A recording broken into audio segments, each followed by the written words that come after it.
ଜୟ ଜଗନ୍ନାଥ ସାଙ୍ଗ ତ ଦେଖନ୍ତୁ ଆମ ବଡ଼ ବାପୁ ତାର ସକାଳୁ ମୁଁ ତାର ଏଇଟା କ'ଣ ତାର କରି ଚାଲିଛି ମାନେ କ'ଣ ଆପଣ କରୁଛି ଏଇଟା ଏହା ହେଉଛି ଆମର ଫିଲ୍ଟର ଆକାର ପାଣି ବାହାରେ ଯାହା ବହୁତ ଟଙ୍କାର ଆସେ ଏହା ଆମେ ଘରେ ବନେଇବା ଦିଟା ପେଟି ନେବା ତା ଭିତରେ ବୋତଲ ରଖି ଗୋଟେ ଛୋଟ ଷ୍ଟ୍ର ଆଣି ପୁରେଇ ଦେଇ ତା ଭିତରେ ଦେଖନ୍ତୁ କେତେ ସୁନ୍ଦର ଭାବରେ ପାଣିଟା ତଳକୁ ବାହାରିବ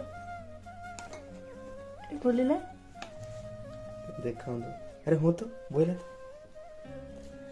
ପୁଣି ଯେତେବେଳେ ଚାହିଁବେ ସେତେବେଳେ ଏମିତି କରି ବନ୍ଦ କରିଦେବେ ତମର ତୈୟାର ହେଲା ଶୁଦ୍ଧ ପାଣି। ଏଇଟା ଆପଣ କରୁଛନ୍ତି ତ ହଁ କେତେ ଟଙ୍କା ଖର୍ଚ୍ଚ ହେଇଛି ନା ଫ୍ରିରେ ନା 30-35 ଉପରେ ଟଙ୍କା ଖର୍ଚ୍ଚ ହେଇଛି। ଦେଖିପାରୁଛ ସାଙ୍ଗମାନେ ଛୋଟ ଛୁଆମାନେ କେତେ ସୁନ୍ଦର ଭାବରେ ଏଇ ପ୍ରୋଜେକ୍ଟଟିକୁ ତିଆରି କରିଛନ୍ତି। ଏଇଟା କୋଉଠି ନେବେ? ଏଇଟା ଆମ ସ୍କୁଲ ମାନଙ୍କର ନେବେ।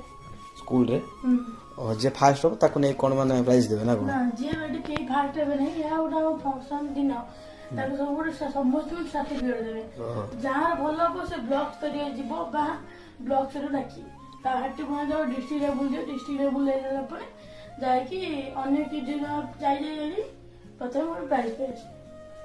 ତ ଧନ୍ୟବାଦ ଆପଣ ଏଇ ଇନଫର୍ମେସନ ଦେଇଥିବାରୁ ଏ ରଙ୍ଗ ଆଗେଇ ଚାଲନ୍ତୁ ଏ ନୂଆ ନୂଆ ପ୍ରୋଜେକ୍ଟ ଆଣନ୍ତୁ ହେଲା।